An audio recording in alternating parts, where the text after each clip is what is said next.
28 कन्या विवाह योजना का स्वीकृति हुई थी। 28 में से 28 का चेक इश्यू हुआ।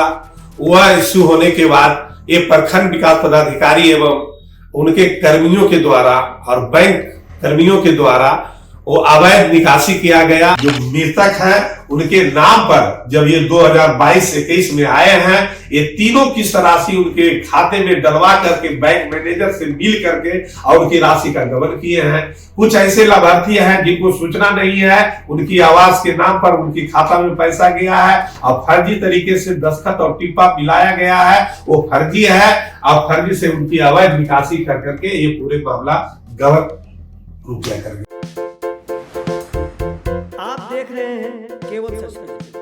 एक तरफ बिहार के माननीय मुख्यमंत्री जी जीरो टॉलरेंस नीति की बात करते हैं, भ्रष्टाचार मुक्त बिहार और समृद्ध बिहार की बात करते हैं, लेकिन जो नौकरशाह हैं आज भी माननीय मुख्यमंत्री जी के आदेशों को धज्जियां उड़ाते हुए मनमानी तरीके से भ्रष्टाचार में लिप्त है। नवादा के जेपी के कर्मस्थली कौवाकोट प्रखंड के प्रखंड विकास पदाधिकारी के बारे में काफी अनियमितता है।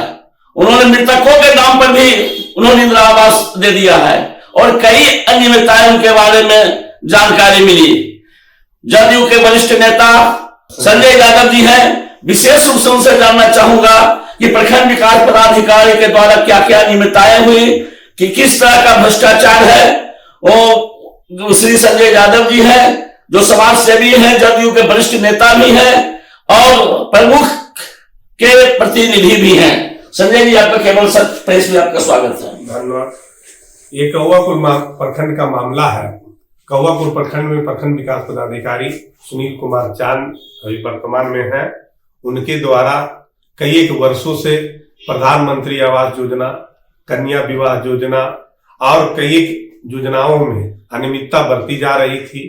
उन्हें बार बार मैं प्रमुख प्रतिनिधि के नाते मैंने उनके बहुत बार उनसे सलाह विचार किया और उन्हें मनमानी से रोकने के लिए और बात कही गई, लेकिन वो ना माने।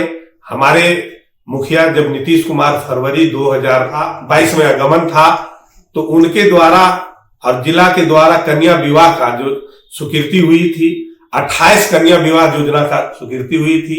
28 में से 28 का चेक इश्यू हुआ। वह इश्यू होने के बाद ये प्रखंड विकास पदाधिकारी एवं उनके कर्मियों के द्वारा और बैंक कर्मियों के द्वारा वो अवैध निकासी किया गया। जो हमारे कंप्लेन पर हमारे प्रखंड विकास पदाधिकारी के विरुद्ध में हमारे प्रखंड प्रमुख जिला में आवाज उठाए और जिला अधिकारी के अनुसार आदेशानुसार हमारे वरीय उप समाहर्ता विकास पांडे जी के द्वारा इनका गहन जांच की गई, जिसमें 8 लोगों ने उसमें दोषी करार हुए हैं, जिसमें प्रखंड विकास पदाधिकारी हैं और उनके नजारत है, नाजिर हैं, बैंक कर्मी, कैशियर, मैनेजर सभी का संलिप्तता है। वहां के प्रधानमंत्री आवास योजना है, प्रधानमंत्री आवास पर्यवेक्षक हैं, सभी लाभुक को ठगने का काम किए हैं और लाभुक के बिना जो मरे हुए हैं यहाँ उपलब्ध नहीं है, उनके खाते में रुपये डाल करके अवैध रूप से बैंक मैनेजर के साथ तालमेल कर करके प्रखंड विकास पदाधिकारी के द्वारा अवैध निकासी किया गया है, गबन किया गया है। वो हमारे वरीय उप समाहर्ता के माध्यम से विकास पांडे के माध्यम से जांच किया गया है और उप आयुक्त जी सी साहब को सौंपा गया है और वह दोषी करार हुआ है। प्राथमिकी दर्ज करने का उन्हें अनुशंसा की गई है और आज आपके माध्यम से मैं जिलाधिकारी महोदय को अवगत कराना चाहता हूं कि उस जांच पर कड़ी से कड़ी कार्रवाई कर प्राथमिकी दर्ज करने का कृपा करें। इस सरकार में, नीतीश कुमार की सरकार में, सुशासन की सरकार में ऐसे भ्रष्टाचार अधिकारी को रहना उचित नहीं है। ये इनको वीडियो से एक पद नीचे कर दिया जाए, इनको वीडियो कभी बनाया नहीं जाए, क्योंकि जहां भी जाएंगे वीडियो पद पर रहेंगे तो ये इसी तरह का ये गलत तरीके से काम करेंगे। इनको वीडियो से डिमोशन कर दिया जाए और यहां से निलंबित कर हटाया जाए, यही मैं सरकार से भी मांग करेंगे। और सोमवार को हमारी डेट है, मुख्यमंत्री जी से मिलेंगे और मुख्यमंत्री जी से अवगत कराएंगे और ये जो जांच प्रतिवेदन है मुख्यमंत्री जी को मैं दूंगा। जब मरे हुए व्यक्ति के नाम पर भी निकाल गया? जी, हमारे पास आईडी है और वो जांच किया गया है। ऐसे कई एक मामला है जो मृतक है उनके नाम पर जब ये 2022-21 में आए हैं, ये तीनों की राशि उनके खाते में डलवा करके बैंक मैनेजर से मिल करके और उनकी राशि का गबन किए हैं। कुछ ऐसे लाभार्थी हैं जिनको सूचना नहीं है, उनकी आवास के नाम पर उनकी खाता में पैसा गया है और फर्जी तरीके से दस्तखत और टिप्पा मिलाया गया है, वो फर्जी है और फर्जी से उनकी अवैध निकासी कर करके ये पूरे मामला गबन रुपया कर गए हैं। इंदिरा आवास प्रधानमंत्री आवास योजना की कई प्रक्रियाएं हैं, इसमें तो जो मृतक व्यक्ति हैं तो फिर वैसे व्यक्ति को इंदिरा आवास मिल गया जिसमें तो कई लोगों की समस्या होगी।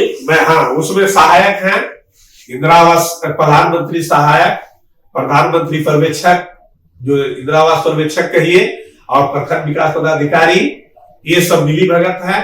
उनके द्वारा मैंने कही कि जो सीढ़ी बाई सीढ़ी है उसके द्वारा कोई पेमेंट किया गया है और कैशियर और मैनेजर का वह गलती है कि गलत तरीके से उनकी गलत दस्तखत करके हस्ताक्षर कर वो पैसा विड्रॉवल किया गया है। वो प्रखंड विकास पदाधिकारी और मैनेजर के तालमेल से FIR के लिए आदेश पदाधिकारी के द्वारा किया गया है। उप वरीय समाहर्ता जो जांच की है विकास पांडे जी, वो लिखे हैं प्राथमिकी दर्ज करने के लिए और अनुशंसा भी किए हैं, उन पर पत्र का भरने का भी देने का अनुशंसा किए हैं और हमें आश्वासन मिली है DDC साहब से कि इस पर पूरी कार्रवाई की जाएगी।